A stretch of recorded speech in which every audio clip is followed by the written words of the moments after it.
Welcome back to F1 Brake Check, where we analyze F1 with more precision than a McLaren pit stop.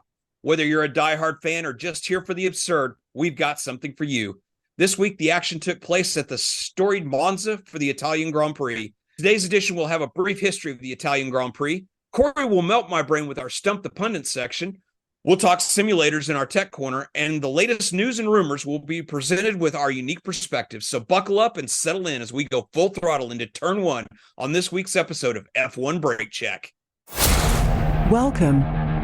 You are listening to F1 Brake Check, the epic podcast for all things Formula One, where we discuss technology, history, news, and perspective. With your hosts, Scott Vick and Corey Broom. All right, we're back with F1 Brake Check. My name is Scott Vick. I am one of your intrepid hosts. With me, as always, is my pundit for life, Corey Broom. Corey, how are you doing this week, sir? Fantastic. Went on Friday. We actually met up in real life, and we got to go see OU destroy Temple. It was Yes. a fantastic game. Yep, yeah, it was. So, for those of you who are not longtime listeners, or who don't already know, I am an alumni of the University of Oklahoma, and I am still a very ardent supporter of their football team. So last week, my daughter got sick. She's the one who normally goes to the games with me, and so my ride or die was happy to take the 3-hour drive with me to go watch some football. So it was a lot of fun, really good time. Oh yeah. Only thing we were missing was a couple of smokes. Other than that, Yep, we had a that's few true. beers. It was all good, man. Yep, And absolutely. again, I was shocked on how good those cheeseburgers were. Maybe because I was starving, but I still think about those No, they stupid really were cheeseburgers. that good. No, they really were that good. So, all right, so let's get into our history lesson. Speed, drama, passion, tifosi, Ferrari. These are the words that spring to mind when talking about the Grand Prix of Italy and the lightning fast Monza circuit. To stand on the most evocative podium in the world is a triumph. Win here and you become a legend. Win here in a Ferrari and you become immortal. The Tifosi are arguably the most passionate fans in motorsport, and their love of El Cavaliere Rampante is second to none. The Temple of Speed, as Monza is known, is one of the oldest and fastest circuits in the world and is revered by drivers and fans alike. Opened in 1922, Monza became only the third paved closed circuit in the world. Indianapolis in the US and Brooklands in the UK are the only two circuits that are older than Monza.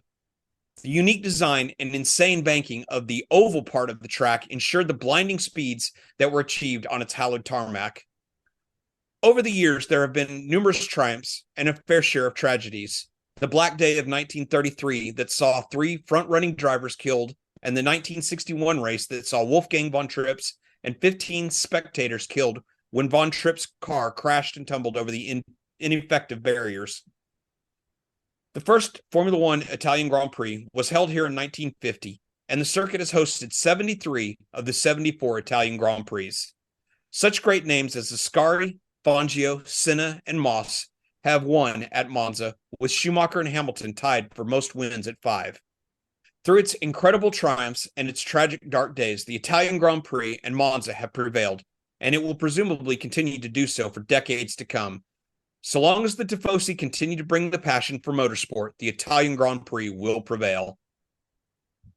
So I don't know about you, Corey, but Monza is one of those tracks that just it's such an amazing track in the fact that it is such a marked difference from a lot of the other tracks on the Formula One calendar, because we have the super short and tight like Hungaroring. We have the super long and although fast, it's not as fast as Monza with Spa, but Monza is just a beast all unto itself.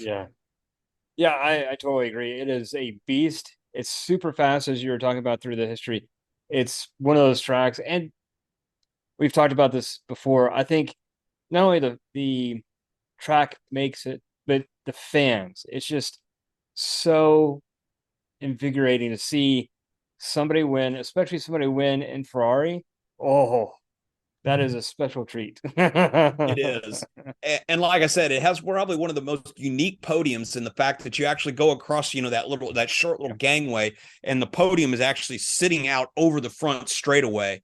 And as soon as the race is over with, as soon as the track has been cleared and has gone cold, then they open up the gates, and the Tifosi, just a sea of red, just take to the tarmac out on the front, out on the straightaway, and they're literally standing right underneath the podium during the podium ceremony.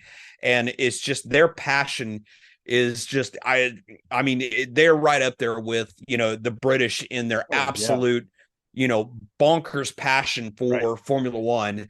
And in the case of the Tifosi, particularly for Ferrari, because like I said, in the history, it's like you win at Monza, you're a legend. You win in a Ferrari and you're immortal. So it's the Tifosi will hold you in the highest reverence forever, even long after you're gone. I mean, it's like there are other great Ferrari drivers that have won at Monza, who have, since left us, but they are still uttered and remembered by they're still remembered by the Tifosi, and they're still uttered in the same breath as modern day, the drivers who are still with us and everything. So it's just it's just an incredible atmosphere. Oh, I totally agree. Yeah, it really is. It's one of those that you definitely want to go see live and in person, especially if somebody from Ferrari wins. Oh yeah, absolutely. All right, so let's move on to our tech corner. So this week we are talking simulators. So simulators we've talked about, we've kind of touched upon these in previous tech corners or talking about them in various news and, insight, discussions between Corey and myself, but we've never really gone, deep dive into simulations. I thought it would be a really interesting subject to take and tackle this week on our tech corner. Yeah. Before this, I was doing a lot of research on getting a simulator here at the house, and I was actually wanting to get one for motorbike, right? So those are very few and far between. In fact, I didn't really find maybe one, and it was super expensive. So the ones that I was looking at were anywhere from like $1,100 all the way up to about $15,000 to $20,000. So the simulators that we'll be talking about today, I assume they're going to be much more north than $15,000.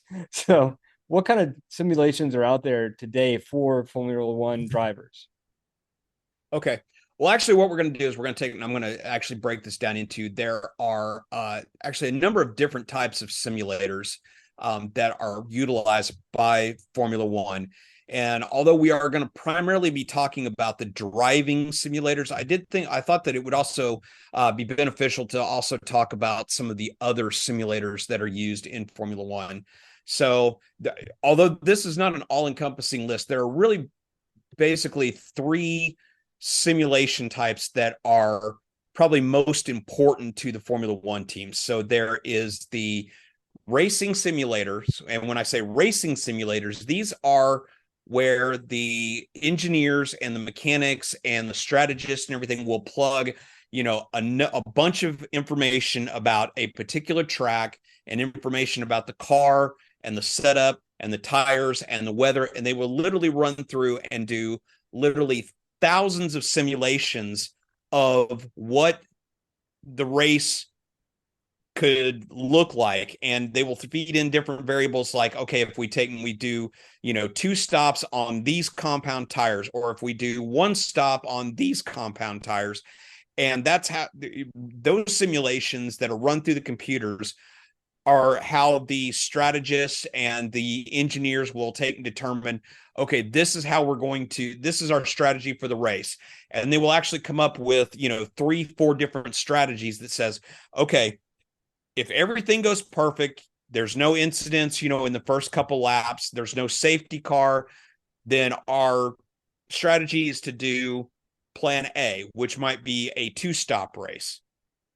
But if we get a bad start, or if there's an early safety car where we're able to start, on, this, tire compound X, then we can go to plan B where we will only have to make one stop. We have an early incident and the car is damaged and say we have to come in very, very early and replace a front wing. Then we'll go to plan C, which might be to, do a two-stopper, but go as long as we can into the stint before we switch over, to the second and last pit stop. So all of these variables are all part of those computer simulations that are run and by the teams in order to help them figure out how they're going to take and run the races. And the engineers will also use that for figuring out, the best baseline setup for the car based upon the predicted weather for that particular weekend. So about a week, maybe 2 weeks out, they'll start looking at the weather and say, okay, this is the chance of rain. So if we take, our car and we take it here and it rains, this is the baseline setup. And then they will fine tune it from there based upon the driver's inputs and everything. And so all of, those computer simulations are absolutely critical to the actual race day. The second type of simulation is something that we've talked about, before in the past, but it really kind of got lumped in more with the car development, which is the CFD simulations. And CFD stands for computational fluid dynamics. And it's a study of aerodynamics where they treat the air more like a fluid as it moves around the car as opposed to air. And the teams actually will use the CFD in conjunction with the wind tunnel. They'll take a lot of the numbers and everything and things that they get from the wind tunnel, and they will plug it into a computer running just absolutely massive, teraflops of data. And they will basically be able to take and simulate, okay, well, if we made this little tiny tweak, to the wing angles or things like this, this is how we can expect how much more downforce it's going to create as opposed to how much drag it's going to create. And running the wind tunnels themselves and all of the teams have their own wind tunnels on site. But one, the wind tunnels are very, very expensive to run. And two, a few years ago, in order to, increase parity in the sport, the FIA mandated that the wind tunnels could only be run so many hours per season for development. And the number of hours that the teams could use their wind tunnels for was based on a sliding scale that said, okay, the highest placed team in the previous year's Constructors' Championship will have X number of hours, and the lower you placed in the Constructors' Championship would dictate how many more hours you got. So there was a pretty considerable amount more of wind tunnel time allowed for the last place team as opposed to the first place team. So the teams took, in order to get around some of those limitations with the wind tunnel testing time limitation, they started using more of the CFD simulations because they could, with a wind tunnel test, if they need to take and change one little thing on the car, they have to stop the wind tunnel. They have to wait for it, to spin down and everything so that it's safe for somebody to go out there and actually make the little change on the model. And depending upon how extensive a change it is, it could take, 15, 20, 30 minutes for it to happen, and then they have to spin the tunnel back up and everything. And, there's a lot of time that is lost in trying to make these minor tweaks. Whereas with the CFD, they could make, because it's all running computer simulation, it was very easy for them to make a tiny little tweak and run the simulation again, and in a fraction of the time they could do that. Well, the FIA, caught on to that and said, okay, well, we're going to do the same thing with the CFD simulations that we do with the wind tunnel simulations. And you are going to be limited to X number of hours per season based upon your Constructors' Championship finished the previous season. So that's the second simulation. But then the one that probably gets all of the headlines and the press and everything is the driver simulations. And so that's where we're going to really dive into this week. And with the driver simulations, it is just like what you think it would be.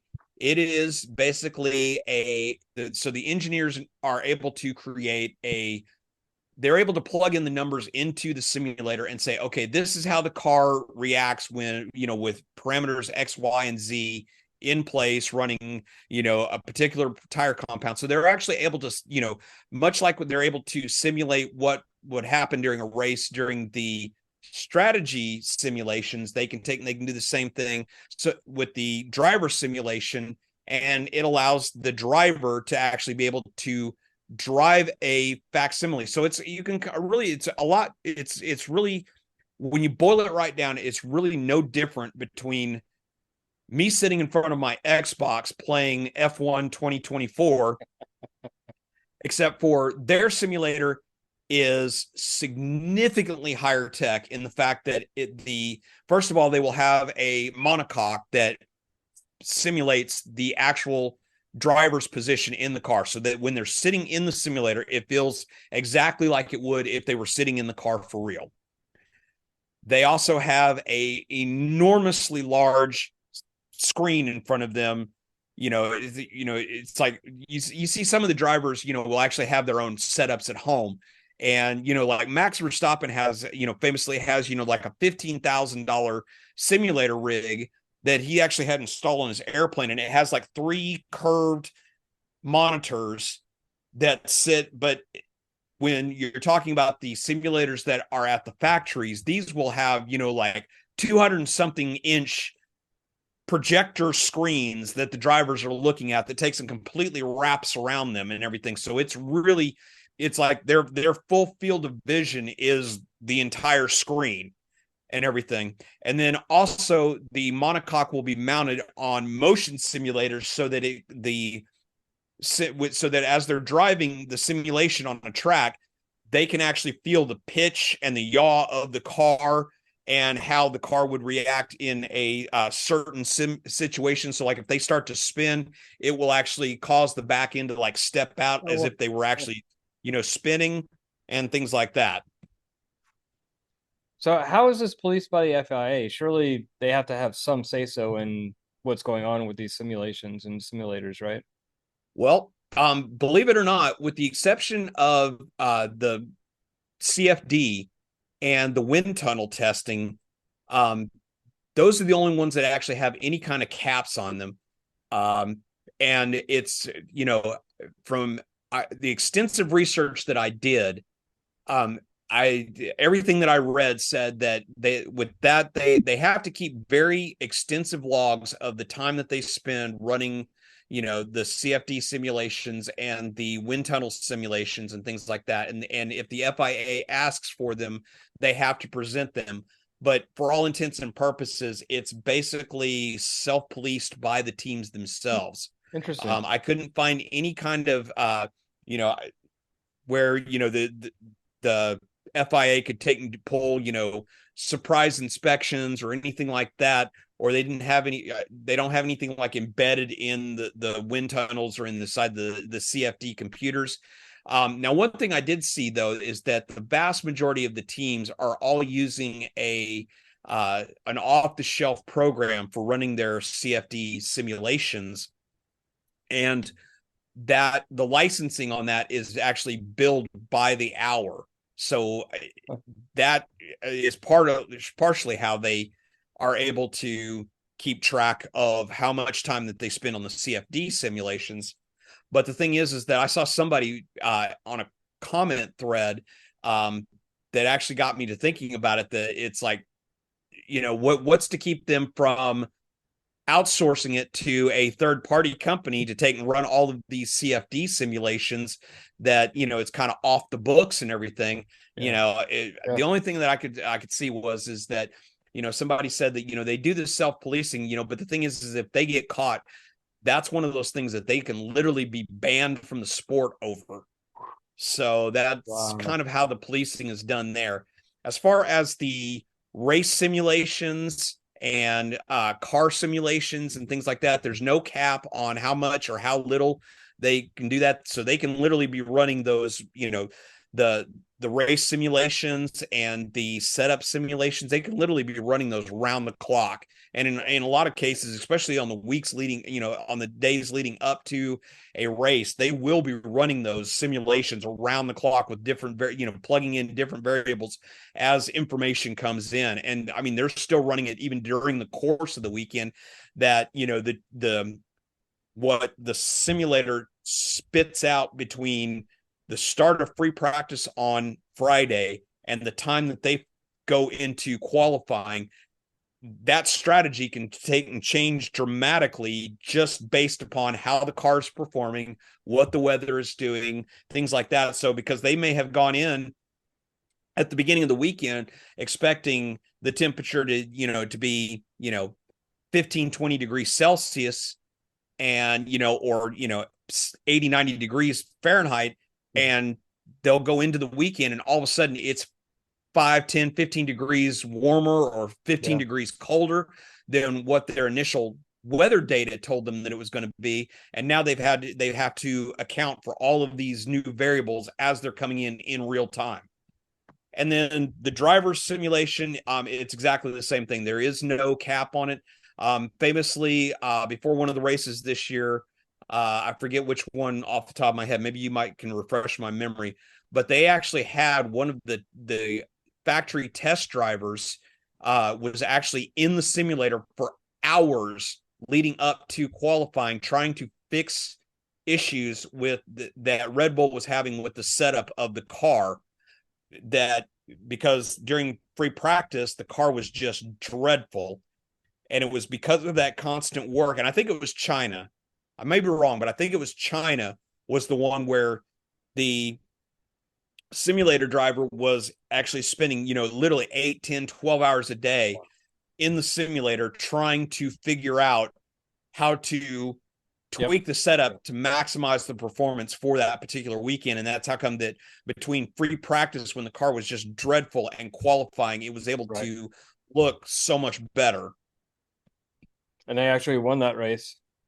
Yeah, absolutely. The subsequent race, right after that, they didn't have their sub drivers, so they lost that race pretty significantly. Yeah, exactly. Yeah.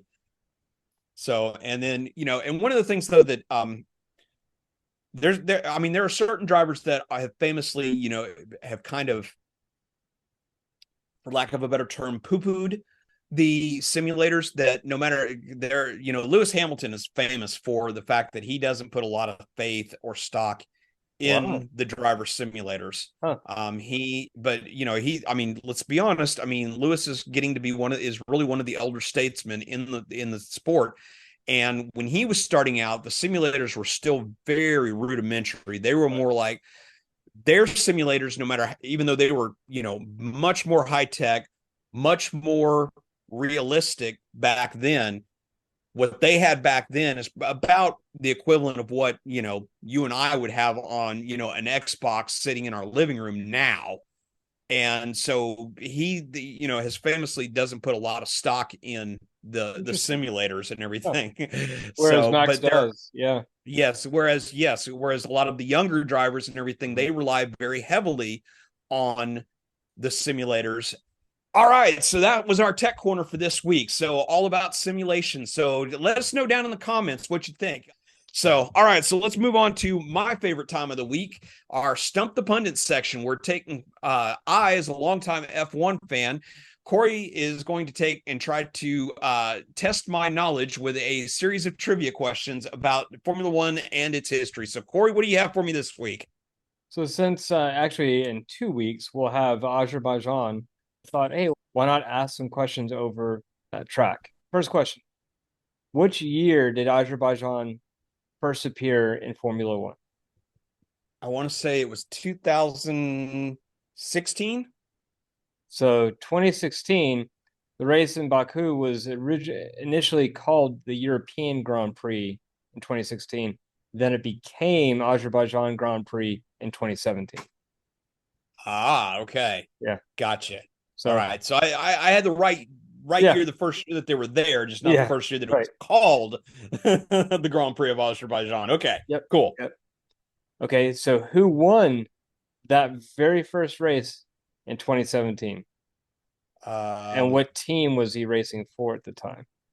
Oh, I can see it. It was a Red Bull that won. So let's see, 2017. So it would have been Vettel, and Vettel, I don't think has ever won. I don't think Vettel ever won Azerbaijan. So I'm going to go with Danny Rick was the winner. Correct. So it's Danny Rick, and that would marked his 5th victory in F1.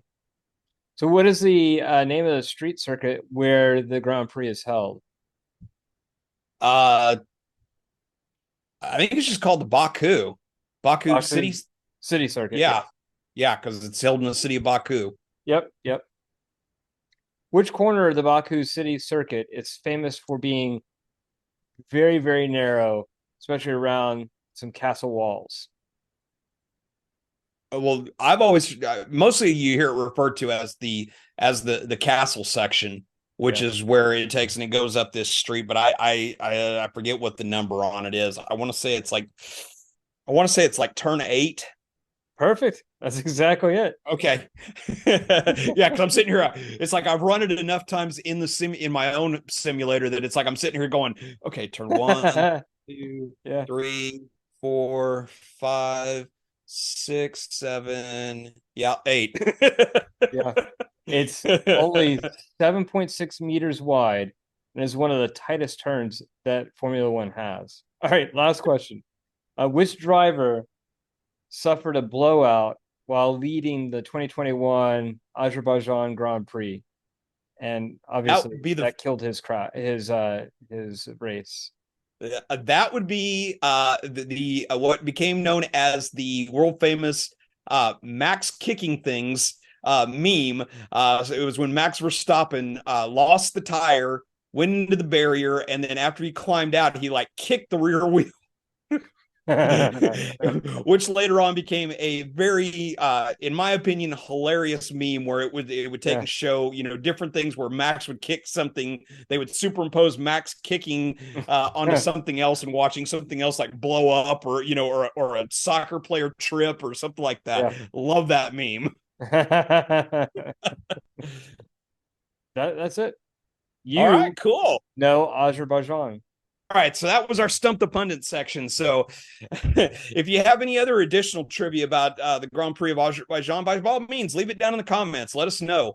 Or tell us what you think of our Stump the Pundit. I know that it's one of my favorites. Maybe, hopefully it's one of your favorites, but if not, let us know. Yep.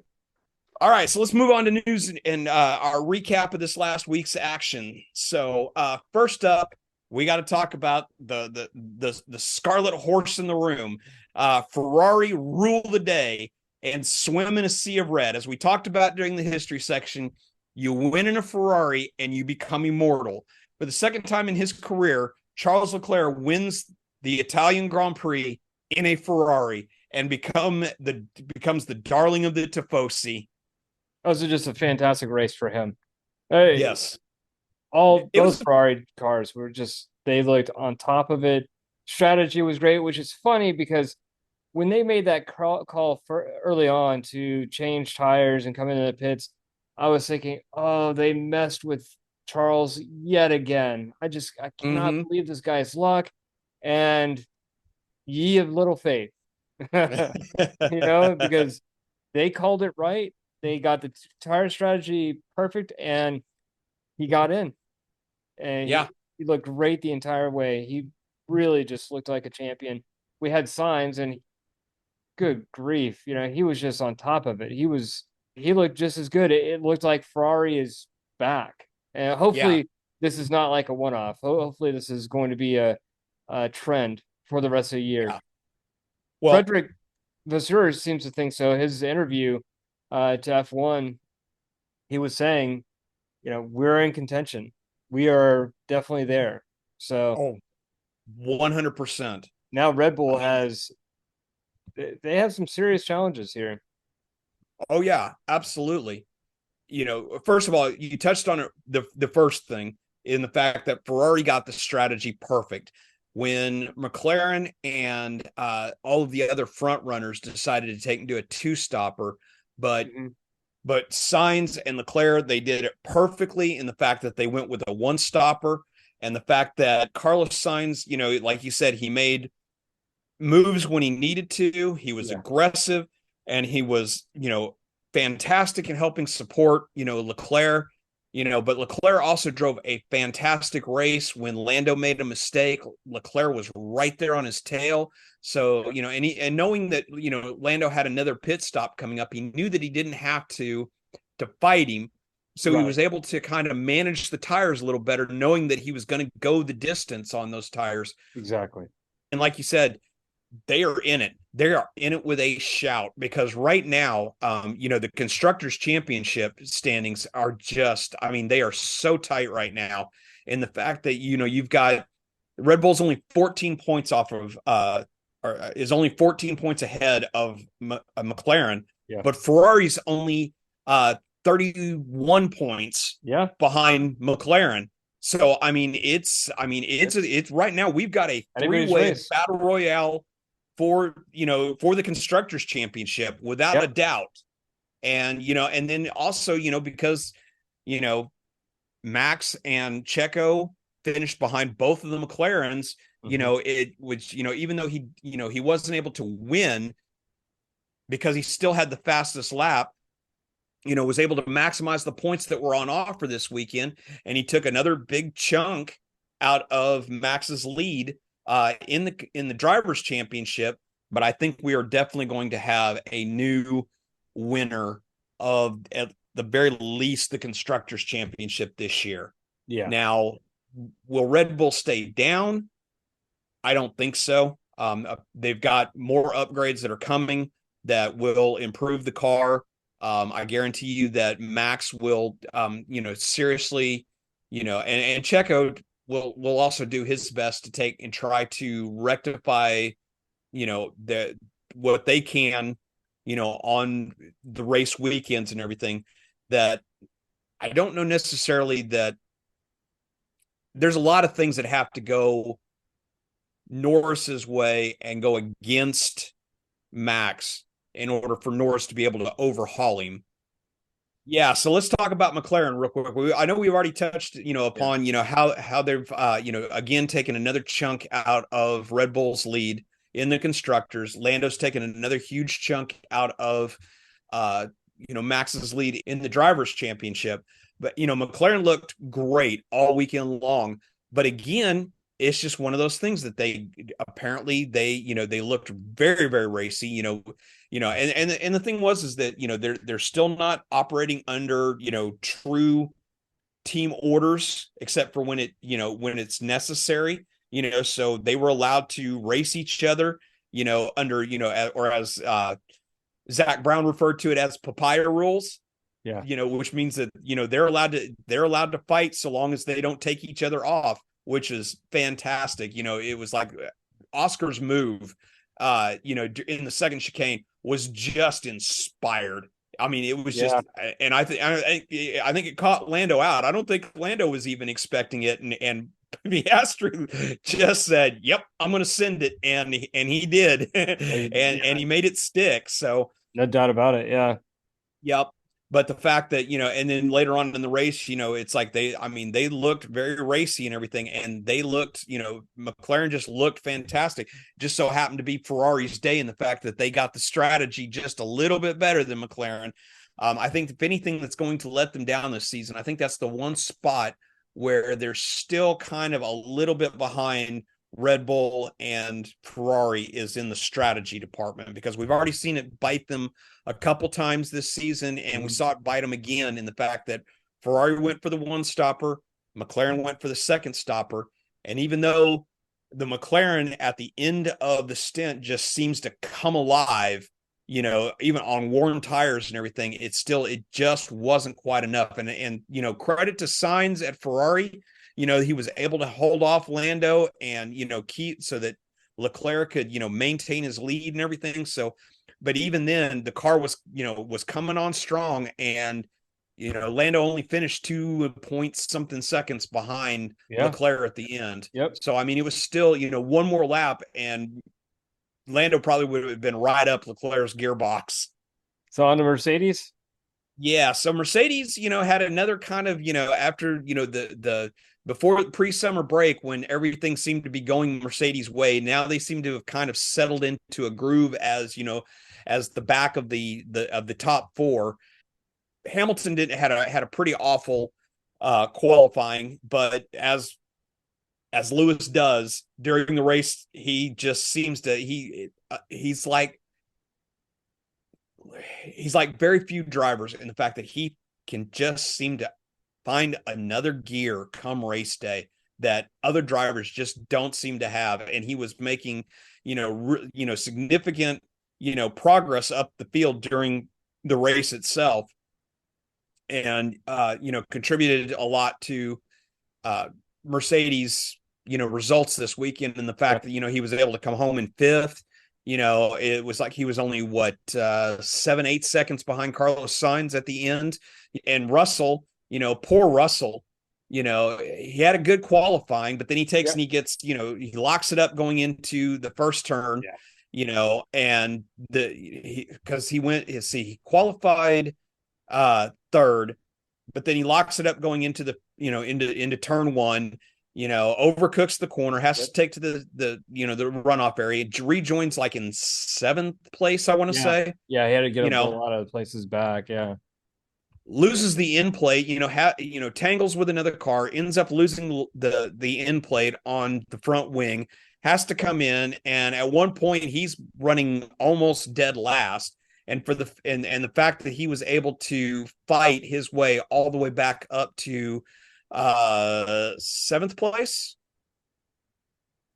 Seventh place is just a testament to just how racy George looked this weekend, that had he not had his continued run of bad luck, I think George would have been right there in the fight with the McLarens and the Ferraris. Oh yeah, I think so too. Mercedes gave Antonelli his first taste of Formula One, in that he got to take George's car out during FP1 and did 5 laps and then promptly stuffed it into the tire barrier at the Parabolica.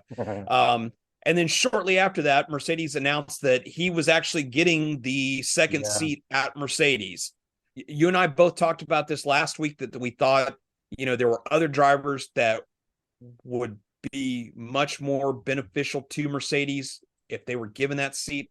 Toto believes that he's another one of those once in a generational talents. He thinks that he's right up there with, Lewis and Verstappen in there, and Lando in their potential. And I think that for him to be promoted right to the top team right out of the bat, I think is a huge mistake. I think it's a big, big mistake for Mercedes. I really think that there were other drivers who were much more, deserving of that seat. The pressure alone. Okay, let's take off say he's the most skilled person in the world, right? Take that off. Just the pressure alone of being on that top tier team, and then on top of that, all the media that you're having to do, all the travel you're now having to do, that's all weight that's being compounded on top of you. And then it just doesn't make a whole lot of sense to me why Mercedes decided to do this. Totally agree. Let's move on to Williams. Okay, so first of all, let's talk about the bad. We're going to talk about the good, the bad, and the ugly. And so what we're going to do is we're going to start with the ugly. So did you see James Vowles' comments about Mick Schumacher and the fact when they made the decision to put Colapinto into Logan Sargent's seat at Williams? Yeah, it's just disgusting. It's not needed. There's no rhyme or reason why he had to go out and call Mick out like that. It just, I found it really in poor taste. Yeah. So for those of you who don't know, what Corey and I are talking about is James Vowles this weekend, when asked about giving Logan Sargent the heave ho and putting Colapinto into his seat, he was asked why they chose Colapinto and not some other drivers that were already available. and he made the comments about how he didn't think that Mick Schumacher was anything special and that there was no reason to put him into the other Williams seat for the remainder of this season.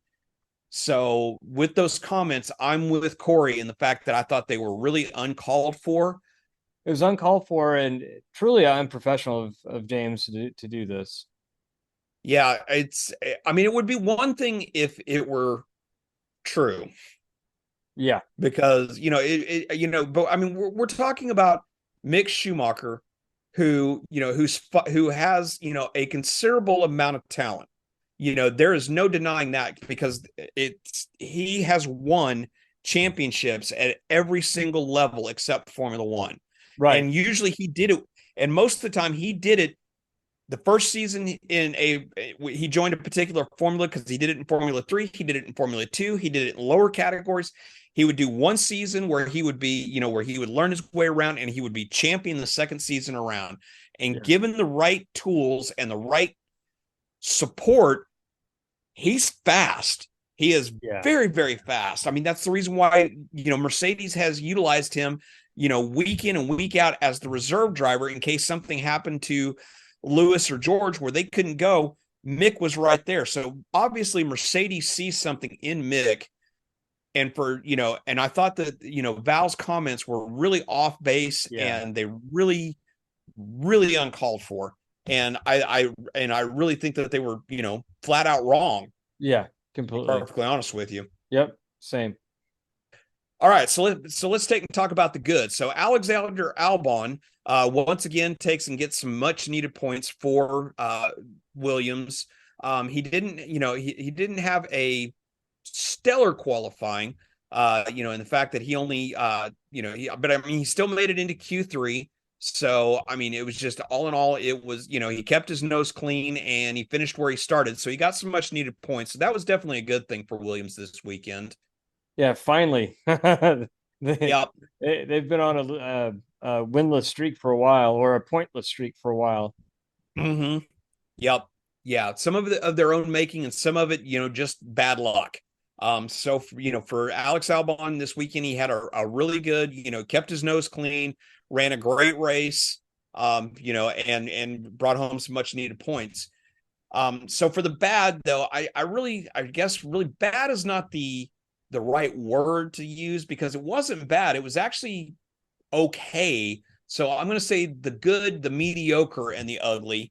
And in the mediocre, we had Franco Colapinto, which we talked about just a minute ago, who took over this weekend for Logan Sargeant after Logan was sacked because of his lack of performance. And, he did not impress during qualifying at all. I mean, I guess you could say he kind of impressed in the fact that he managed to not qualify dead last. Yeah. He was faster than both of the Saubers this weekend in qualifying.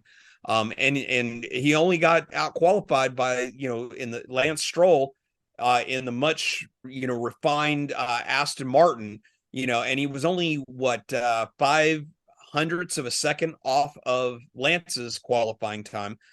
So, I mean, he definitely looked better than Logan Sargeant did in the car, which is unfortunate, but he did. I mean, let's be honest. But the thing is, though, is that he kept, for his first race out, he kept his nose clean and managed to work his way all the way up to 12th, and only missed out, he finished on the lead lap. He wasn't, down a lap or anything. So, I mean, for all intents and purposes, he ran a pretty good weekend and everything, sure much better than what we're used to seeing out of the second Williams. So, as much as I liked Logan Sargeant, and as much as I would like to have seen him, continue in Formula One, you definitely got to say, Colapinto did what was asked of him. Yeah, exactly. So we'll see, could be a fluke. We'll see in the next few races how he turns out. Yep. All right, so real quick, let's move on to Haas. And the first thing we got to take and talk about is K-Mag. Just as a reminder, K-Mag had a little bit of a tangle with Gasly in the early stages of the race, where they kind of bumped. K-Mag was trying to make a move on Gasly. came down on the inside of him. He touched his side pod and everything, but they were both able to continue on. Neither one of them had any damage or anything, but yet K-Mag was still penalized 10 seconds plus another 2 points on his super license, which means that K-Mag is now going to have to sit out the next race at Azerbaijan because of the points that were already on his super license from other incidents earlier in the season, most notably his incident at Monaco. So your thoughts? You think it was justified? Justified? Not really. And the reason why I say that is Max did something way worse and no penalties there. I don't know. The FIA it's kind of like back in high school. If you're a popular kid, you can do you get anything. A lot more leeway. Yeah, you can do almost anything and not get penalized. Or in Max's case, they'll penalize you 5 seconds when you're 30 seconds up, so they know nothing's going to happen. So it's. Or they've done the same thing with Lewis in the past. Oh, exactly. It's whoever the flavor of the month. That's all that matters. And K-Mag does not fit that mold, so he's always going to get those penalties. Now, early on, I do agree that those penalties that K-Mag got were very deserved. This last one, no, I don't think that they were deserved. Not this time.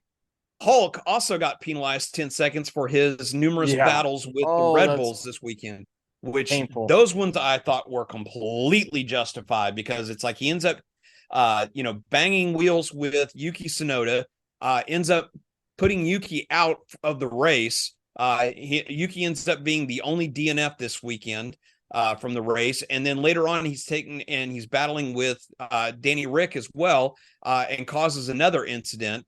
He was penalized 5 seconds for his tangle with Yuki. And then when he came into the pits, they didn't serve the penalty correctly in the fact that they didn't wait the mandated 5 seconds before touching the car. So then he took and got another 10-second penalty on top of that. Yeah. Hulk had a really good qualifying. He made it into Q3 yet again this season. He seems to on qualifying, he just seems to have he's like George Russell was when he was his time at Williams, where he was, Mr. Saturday. And the fact that he was able to take and haul that car into, Q3 on a regular basis, it's just a testament to, his skill and his talent and everything else. And the fact that, so, I mean, Audi's definitely getting a fantastic driver, but the penalties just killed his race. Yeah. 15 seconds of penalties when you're in a Haas, you're not making that time up. No, not at all. So he ends up finishing 17th and a lap down. Now, K-Mag, though, on the other hand, though, even though he got his, I guess kind of as an FU to the FIA, he still was able to manage, salvage, even with the 10-second penalty, he was able to salvage the race, finished 10th and got, a much needed, point for Haas and everything. So even though he's got to sit out next week, at least he was able to give the FIA the finger and say, okay, you're going to give me this penalty. I'm not going to get to race this weekend. I'm going to at least get a point this weekend. Yeah, I thought that was awesome. Great for K-Mag. I'm a big fan of his anyway, so I'd love to see anything that he does like that. Just is so cool. I love it. So under Racing Bulls, so they had another, kind of so-so weekend. Yuki didn't look like Yuki in qualifying. He ends up, top of the bottom, if you will, in qualifying 16th. Only, doesn't even make it out of Q1. And then, during the race, it was just disastrous for him because of the aforementioned tangle with Hulkenberg, and it ends up damaging his car, to the point where they end up having to retire him on lap 7, and he becomes the only DNF for the race weekend. So, you got to feel for Yuki in the fact that, a combination of bad qualifying and, bad luck during the race and ended up just destroying his weekend. And then you got Danny Rick, who had, a decent, qualifying, got into Q2, qualifies 12th. But then he takes and during the race, kind of slides, has a number of, as we talked about, it has a tangle with, Hulkenberg, and everything else, and ends up losing a place and coming home in 13th.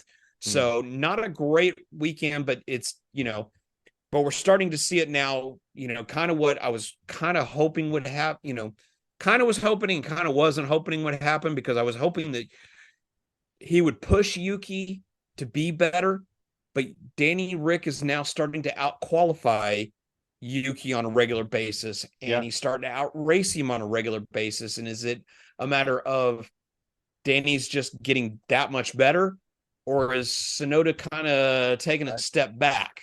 I know that the place doesn't really tell the whole story with Danny's race this weekend. I thought that he raced phenomenally. He was aggressive when he needed to be. He passed when he needed to. I thought he did a really, really good job. And those that have been listening to the show for a while know that, I'm a fan of Danny's, but, I'm not afraid to call him out either. And this race, he actually did really well. I was really happy to see how he did in this last race. Yeah. So he definitely looked good. All right. So we've already talked about the penalty fest this weekend, and I just kind of wanted to get your take on, which, I think we've already kind of touched on a couple things, but I wanted to see if you had any additional thoughts on the penalty fest this weekend, because the penalties to K-Mag and Hulkenberg were not the only penalties this weekend. So do you think it was a case this weekend of the FIA just kind of went overboard, or do you think that, it really, the drivers were much more, because like I said, we're getting towards the end of the season, and you've got some drivers that are literally fighting for their, they're fighting for their place in their team for next year. Yeah. Or, they're fighting for an open seat at another team, and they're trying to show off. Do you think that maybe the driving was a little more aggressive this weekend than what we've seen in the past few weeks? Or was it just a matter of, no, it was the FIA just kind of going overboard on the penalties this weekend? I think it's a lot of the FIA going overboard. Now, I mean, there were a few deserved penalties, but not near what was called, and definitely not what was served this weekend. So I think a lot of it is just the FIA going over what they should. Let the people race. Let them go. For the most part, absolutely. Don't make that. Don't allow them to be dangerous. But racing incidents are racing incidents. It's part of it. So don't call those. Let them race. Yep, absolutely. Let them go. So, real quick, Aston Martin, Alpine, Sauber, anything there other than Sauber looked awful, qualified awful, ran awful. Again, like I said, I think they're tanking. That's just me. Alpine, at times looked racy. Aston Martin, Stroll didn't look great this weekend. Fernando didn't, look like Fernando. No. Didn't qualify great, didn't have a great race. So any thoughts on any of those? No, unfortunately it's a car right now. So, we'll have to wait a little bit for Newey to come on board. But so you think the Newey deal's a done deal, huh? Oh yeah, I think so. Yeah, I think so. So, but yeah, I just, there's something there that is definitely lacking. You can tell when their upgrades have hit and they're doing really, really well. They're the same drivers. The only thing that's changed is really, and same strategist. So it's not the strategy that's changing. The only thing that's changing is the car. Mm-hmm. So you have the same strategists, you have the same drivers. The car is just sucking wind right now. They have to get that thing going, because you have two drivers.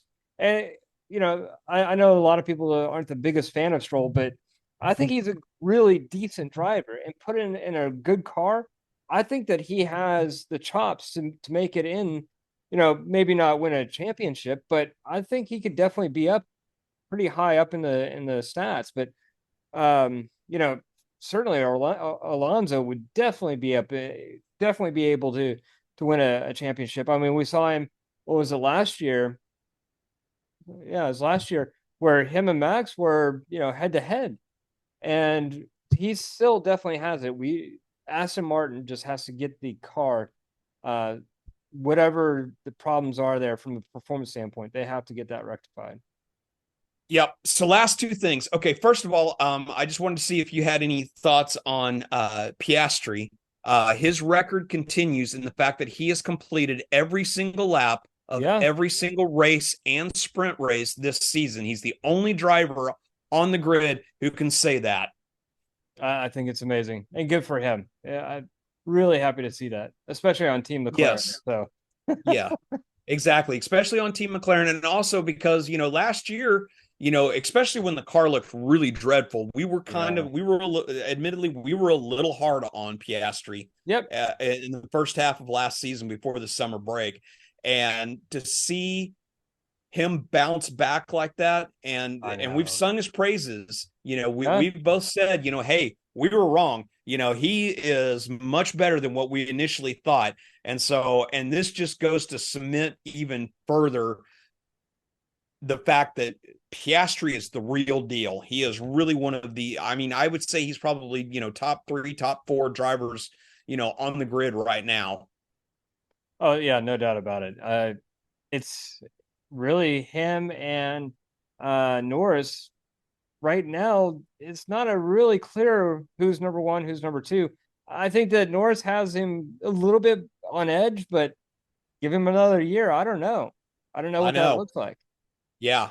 So, Zach is definitely going to have his, Zach Brown, the CEO, is definitely going to have his work cut out for him, managing them next year. It's like, cause it's going to be one of those things where they're going to have to work out, because they're definitely going to want it to be much more of a Hill Villeneuve situation where they're able to race each other. They're able to go hard, but the team basically says that there's no team orders as long as you don't take your teammate out of the race. And they definitely don't want it to wind up in a situation, a Hamilton Rosberg situation whereby, midway through the season, they're not even talking to each other or even sharing data at that point. Yeah, exactly. They definitely do not, so Zach's definitely going to have his work cut out for him. Yep. So, and then the last thing that I wanted to talk about today before we wrap it up is we got to talk about the person who, even though Charles Leclerc won the race in a Ferrari at the Italian Grand Prix and is the darling of the Tifosi, it is actually Leo who won the weekend. Yeah. And so you're familiar with who Leo is, correct? No. Okay. Leo is Charles Leclerc's puppy. Charles Leclerc got I'm not even sure, I don't even remember what breed it is, but it's a little tiny, it looks like a dachshund, but he's got floppy ears, kind of like a golden retriever. He's the cutest damn dog you've ever seen, and he has become a social media star. And the fact that when he's walking through the pit lane when Leclerc is walking through the paddock with Leo gets just as much attention as Charles does. And Leo's reaction after the race, when after the podium ceremony and everything, Leo's reaction to seeing his, Charles, was just priceless. So if you haven't seen it, go out and find Leo's social media accounts and look at some of the posts that were done, for Leo, for his dad and everything. They're just fantastic. And so Leo is, in my book, won the weekend. Even though Charles won the race, Leo won the weekend. All right. So I think we're done. Yeah, I think we're finished. All right. So let's take her home. So like a well-cooked pizza, we are done.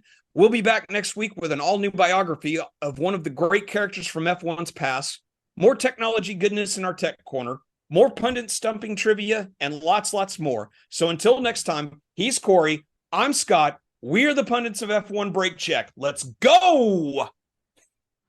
Thank you for listening to F1 Brake Check.